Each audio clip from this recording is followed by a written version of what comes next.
भारतीय न्याय संहिता 2023 बिल लोकसभा में पास हो गया है। इससे पहले लोकसभा में क्रिमिनल लॉ के 3 बिल, भारतीय न्याय संहिता विधेयक 2023, भारतीय न्याय सुरक्षा संहिता विधेयक 2023, भारतीय साक्ष्य विधेयक 2023 पर चर्चा की। बिलों पर चर्चा के दौरान गृह मंत्री अमित शाह ने कहा कि मोदी सरकार अंग्रेजों के जमाने के कानूनों में बदलाव कर रही है और इसी के तहत आपराधिक न्याय प्रणाली में भी कुछ बदलाव किए जा रहे हैं। न्याय प्रणाली से संबंधित 3 नए विधेयकों पर लोकसभा में चर्चा का जवाब देते हुए अमित शाह ने कहा, नए कानून व्यक्ति की स्वतंत्रता, मानव के अधिकार और सबके साथ समान व्यवहार के 3 सिद्धांतों के आधार पर बनाए जा रहे हैं। आजादी के बाद पहली बार अपराध न्याय प्रणाली से जुड़े तीनों कानूनों का मानवीकरण होगा। गृह मंत्री ने आगे कहा कि मोदी सरकार पहली बार आतंकवाद की व्याख्या करने जा रही है। इसके साथ ही राजद्रोह को देशद्रोह में बदला जाएगा।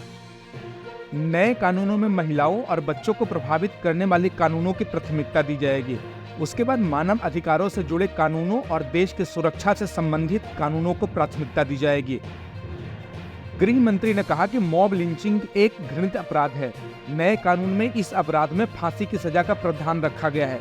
उन्होंने कहा कि मैंने तीनों विधेयक को गहनता से पढ़ा है और इन्हें बनने से पहले 158 परामर्श सत्रों में भी भाग लिया है। अमित शाह ने बताया कि नए कानून में आकस्मिक मृत्यु और लापरवाही के कारण हुई मृत्यु को फिर से परिभाषित करने की बात कही गई है। उन्होंने बताया, यदि किसी व्यक्ति दुर्घटनावश अपने वाहन से किसी को कुचल देता है और वो खुद पीड़ित को अस्पताल ले जाता है तो उन्हें हल्की सजा का सामना करना पड़ेगा, लेकिन हिट एंड रन केस में अधिक सजा का प्रावधान रखा गया है। गृह मंत्री ने कहा कि भारतीय न्याय संहिता आईपीसी की जगह लेगी। भारतीय न्याय संहिता पीड़ित को मुकदमे के दौरान बोलने का अधिकार देता है। कोई भी कोर्ट पीड़ित को सुने बिना मामले की वापस लेने या बंद करने की अनुमति नहीं दे सकता है।